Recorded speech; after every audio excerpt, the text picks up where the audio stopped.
দীর্ঘদিন পরে মানুষ একটা উৎসব মুখর পরিবেশে ভোট প্রদানের সুযোগ পাচ্ছে, যেটি আসলে ইতিবাচক। এবং আমরা আমাদের সহকর্মীদের কাছ থেকেই আসলে জানতে চাই একেবারে মাঠের চিত্র। আমরা বরিশালে চলে যেতে চাই। আমাদের একটু জানাবেন যে কাউসার, আপনি একটু কোথায় আছেন এবং এখানে কি হয়েছিল, মানে কোনো সমস্যার খবর কি আমাদের দিবেন নাকি আসলে সুখবরই দিবেন? হ্যাঁ রেজওয়ান, আমি রয়েছি বরিশাল ১ নম্বর আসন। এটি গৌরনদী এবং আগৈলঝাড়া উপজেলা নিয়ে গঠিত এবং আমি রয়েছি সেই গৌরনদী ১ আসনের বরিশাল ১ আসনের গৌরনদী উপজেলায়। গৌরনদী উপজেলার এটি হচ্ছে ৭০ নং শাহজিরা সরকারি প্রাথমিক বিদ্যালয়।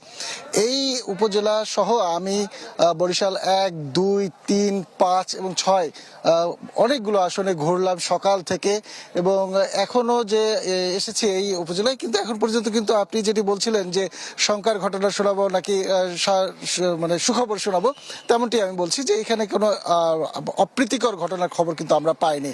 সব জায়গায় যেখানে গিয়েছি তারাই বলছে শান্তিপূর্ণ পরিবেশে নির্বাচন হচ্ছে, ভোট মানুষ দিতে পারছে, কোনো বাধার সৃষ্টি হচ্ছে না বা বাধার মুখোমুখি তারা হচ্ছেন না। ভোট কেন্দ্রে নির্বিচ্ছিন্নভাবে নির্বিঘ্নে যেতে পারছেন এবং যাকে খুশি তাকে ভোট দিয়ে বের হতে পারছেন।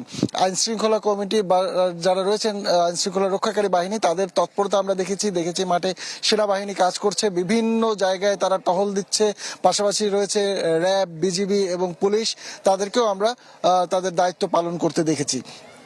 তবে দু একটি বিচ্ছিন্ন ঘটনা এমন ঘটেছে, যেমন বরিশালের বানারীপাড়ায়, এটি বরিশাল ২ আসন, সেই বানারীপাড়ায় জামায়াতের এক নেতা 2,20,000 টাকা সহ সেনাবাহিনীর হাতে আটক হয়েছিল। তাকে ভ্রাম্যমাণ আদালতে 10,000 টাকা জরিমানায় তাকে মুক্তি দেওয়া হয়েছে, তবে অর্থ জব্দ করে নেওয়া হয়েছে। এছাড়া এর আগে এক সহকারী প্রিজাইডিং অফিসার এবং ৩ জন পোলিং অফিসার আটক হয়ে পোলিং অফিসারকে প্রত্যাহার করা হয়েছিল। এরকম ছোটখাটো কিছু বিচ্ছিন্ন ঘটনা ছাড়া সার্বিক পরিস্থিতি কিন্তু এখন পর্যন্ত শান্তিপূর্ণ আছে। রেজওয়ান, ধন্যবাদ আপনাকে। কাউসার হোসেন রানা বরিশাল থেকে যোগ দিয়েছিলেন। আমরা এবার কোথায় যাব? আমাদের আরো এক সহকর্মী আমাদের সঙ্গে সুনামগঞ্জ থেকে যুক্ত আছেন, AR জুয়েল।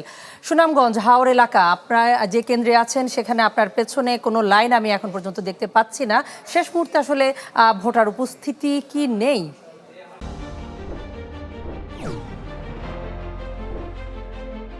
সুনামগঞ্জে আমরা সকাল থেকে বিভিন্ন কেন্দ্রে ঘুরেছি, সবগুলো কেন্দ্রে দীর্ঘ লাইন ছিল। সবগুলো ভোটার কেন্দ্রে নারীদের উপস্থিতিতে চোখে পড়ার মতো ছিল। এখন যেহেতু দুপুরের সময়, তারা বলছেন যেহেতু একটি মধ্যাহ্নভোজের একটা সময়, সেই কারণে এই ভোট কেন্দ্রে আমরা এখন পর্যন্ত লাইন দেখতে পাচ্ছি না এসে। তবে এইখানে প্রায় 2192টি বুথ আছে, যার মধ্যে প্রায় 40%-এর বেশি বুথ ইতিমধ্যে কাস্ট হয়েছে বলেছেন। এবং সকাল থেকে কিন্তু এই সেন্টারে মহিলাদের আমরা দীর্ঘ লাইন দেখেছি, পুরুষদেরও লাইন দেখেছি। এখানকার যিনি প্রিজাইডিং অফিসার তিনি বলছেন হয়তো দুপুরের জন্য কিছুটা বিরতির জন্য হয়তো ভোটার লাইন কম। তবে এখন পর্যন্ত পুরো সুনামগঞ্জের আমরা যেই কয়টা সেন্টার ঘুরেছি, সুনামগঞ্জের প্রায় 720টি কেন্দ্রের মধ্যে ম্যাক্সিমাম কেন্দ্রে আমরা নারীদের ভোটার উপস্থিতি উল্লেখ করার মতো দেখেছি। এবং সুনামগঞ্জে যে এখন পর্যন্ত 5টি আসনে কোনো ধরনের সহিংসতা কিংবা নাশকতার খবর আমরা পাইনি। এখন পর্যন্ত শান্তিপূর্ণ বলা যায় ভোট গ্রহণ চলছে। সুনামগঞ্জের 5টি আসনে 22 জন প্রার্থী প্রতিদ্বন্দ্বিতা করছেন। এছাড়া সুনামগঞ্জে প্রায় 20 লাখ ভোটার, যার অর্ধেক হচ্ছে নারী ভোটার। সেই কারণে আসলে আমরা দেখেছি গেল কয়েক নির্বাচনে, এইবার নির্বাচনে কিন্তু নারী ভোটারদের উপস্থিতি অনেকটা চোখে পড়ার মতো। প্রত্যেকটি কেন্দ্রে 40 থেকে 50% ভোট আমরা কাস্ট হতে দেখেছি।